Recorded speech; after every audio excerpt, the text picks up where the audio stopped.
آج 12واں دن ہے قرنطینہ کا۔ شام کے 4 بج رہے ہیں۔ طبیعت بہتر ہی ہے۔ بخار اور کوئی مسائل نہیں، صرف کھانسی کا ایک مسئلہ ابھی بھی چلا آ رہا ہے، انشاءاللہ بہت جلد دور ہو جائے گا۔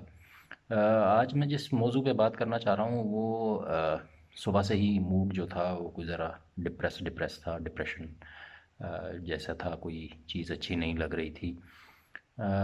تو کہا یہ جاتا ہے کہ کرونا کے جو لوگ شکار ہوتے ہیں، جب وہ قرنطینہ میں ہوتے ہیں تو کئی مشکلات سے انہیں دوچار ہوتے ہیں۔ ان میں ایک یہ نفسیاتی اور سائیکولوجیکل جو چیلنجز ہیں یہ بھی بہت اہم ہوتے ہیں۔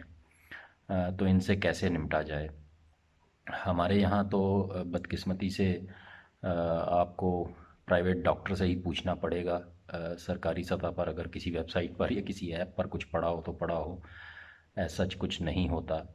میرے ایک ساتھی ہیں لندن میں، انہوں نے ٹیسٹ کروایا تو فوراً ہی انہیں ایک ایس ایم ایس پہ ایک لمبی لسٹ آئی کہ اگر آپ کو اس طرح کی کوئی مشکل ہے تو اس طرح کی مدد آپ کو حکومت کی طرف سے دستیاب ہے۔ جب میری تشخیص ہوئی تو ایسی کوئی سرکار کی طرف سے رابطہ نہیں تھا، کوئی مطلب جو لکھا لکھایا پیغام ہے وہ بھی نہیں تھا۔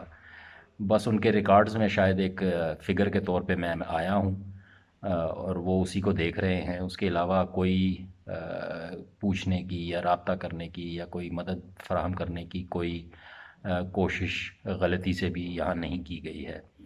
تو ایسے مسائل میں شکر تو یہ ہے کہ ہمارے ہاں خاندان مضبوط ہیں، ایک دوسرے کو سپورٹ کرتے ہیں، دوست احباب آپ کو سپورٹ کرتے ہیں، تو اس وجہ سے زیادہ مشکل نہیں ہوتی۔ لیکن ان لوگوں کے لیے جو پاکستان میں اکیلے رہتے ہیں یا اپنے رشتہ داروں سے دور رہتے ہیں، ان کے لیے یقیناً یہ ایک چیلنج ہے، اور حکومت کو سوچنا چاہیے کہ کس طرح سے ایسے لوگوں کی مدد کی جانی چاہیے۔